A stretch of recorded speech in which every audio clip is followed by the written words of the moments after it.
Schadenberg. I'm the Executive Director of the Euthanasia Prevention Coalition. The Euthanasia Prevention Coalition is a national group of individuals from all walks of life and beliefs who oppose MAiD. Alicia Duncan became involved with this issue after her mother died by MAiD. Alicia, please share your message. Good morning. My name is Alicia Duncan, and I am here today as the daughter of Donna Duncan, who died through Canada's medical assistance in dying regime, becoming the first MAiD death in history to trigger a police investigation. A single moment changed the course of her life. A concussion in February 2020 marked the beginning of her mental and physical decline. Over the next 20 months, her symptoms worsened. She became anxious, depressed, and paranoid, turning to the medical system for answers. But test after test revealed nothing. Her weight was dropping drastically with no clear explanation, and with it, her hope of recovery. When she brought her MAiD request to her longtime physician, he refused to assess her, believing she wasn't engaging with treatment. But under the law, he was required to refer her to someone who would. We would later learn from her medical records that she was consuming roughly 800 calories a day, so frail that the two clinicians who assessed her, nurse practitioner Sean Young and Dr. Grace Park under the Fraser Health Authority, interpreted this as a reasonably foreseeable death. Her MAiD procedure was scheduled for 2 days later. But my sister and I saw what the assessors did not, and in a last-ditch attempt to save her life, we provided evidence to a provincial court judge who halted her MAiD appointment to allow for psychiatric assessment. When our mom learned her death had been postponed, she attempted to end her own life and was placed on a temporary involuntary hold in the very psychiatric unit she once managed. She had spent her career as a psychiatric nurse caring for people in crisis, but when she needed care, psychiatrists deemed her capable despite every indicator of the opposite, and released her, knowing she was returning home to pursue MAiD. 4 hours later, my sister and I received text from her common law partner. She was gone. There was no chance for a final conversation. We said goodbye to her frozen body in a crematorium, the IV used to inject the MAiD drug still in her arm, inches above the incision from her suicide attempt days earlier. That image became the source of flashbacks, later diagnosed as post-traumatic stress disorder. In the weeks that followed, we searched for answers. What we found was a system with no mechanism for accountability. Her records were contradictory. Another recent overdose attempt had never been disclosed. Self-diagnosed conditions were written as clinical fact. When we brought this evidence to the police, they opened an unprecedented investigation in Canada's MAiD history. But Fraser Health refused to release the MAiD assessment records even to the investigators. The Privacy Commissioner upheld that refusal.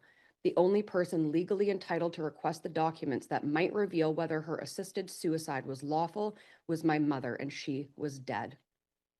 Her death compelled our family into advocacy. It has carried her story to the Federal Committee reviewing Canada's assisted suicide laws in 2022, where policymakers confronted the ethical terrain her case laid bare.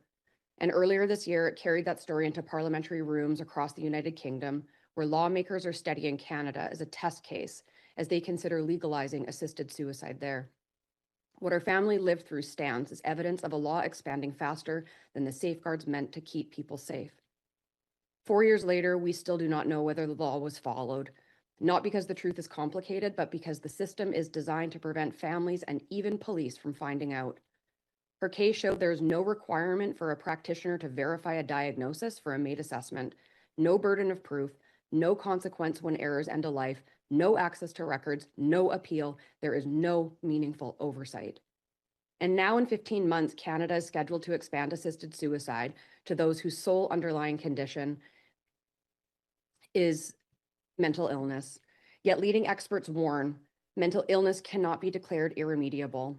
There is no test, no scan, no metric that can say a person's recovery is impossible. Autonomy, the word we hear so often, does not survive in a system where the alternatives are untreated suffering, homelessness, poverty, extensive waitlists for specialists, emergency room closures, or disability payments that do not cover rent. Autonomy collapses when people are forced to choose between pain and death because care simply does not exist. But consider this. If restricting MAiD is viewed as a violation of human rights, then denying Canadians timely access to care must also be understood as a violation of their human rights. My mother's life and her death reveal something we can no longer ignore. A country that cannot reliably provide care cannot responsibly provide death as its substitute. In the coming months, MPs will vote on Bill C-218, If passed, its impact will be profound. It will permanently halt the upcoming MAiD expansion, sending a message that people living with mental illness deserve a meaningful standard of care. To Canadians listening, your voice matters. Call your MP, visit their office, tell them what this issue means to you, because if someone you love is ever in a moment of crisis and approved for MAiD, with no legal recourse to protect them, this moment may come back to you with a question you cannot undo. What if I had spoken up? And to members of Parliament, you are not casting a vote on ideology. You are casting a vote on whether mental illness is met with treatment and dignity or with a state-sanctioned death, and whether stories like my mother's become rarer or more common. History will not remember the talking points or the politics of this moment. It will remember the lives saved or lost because of the choice you made. If Canada is going to defend the right to die with dignity, then we must first defend the right to live with dignity. Thank you. Thank you, Alicia. Thank you for your emotional and personal story.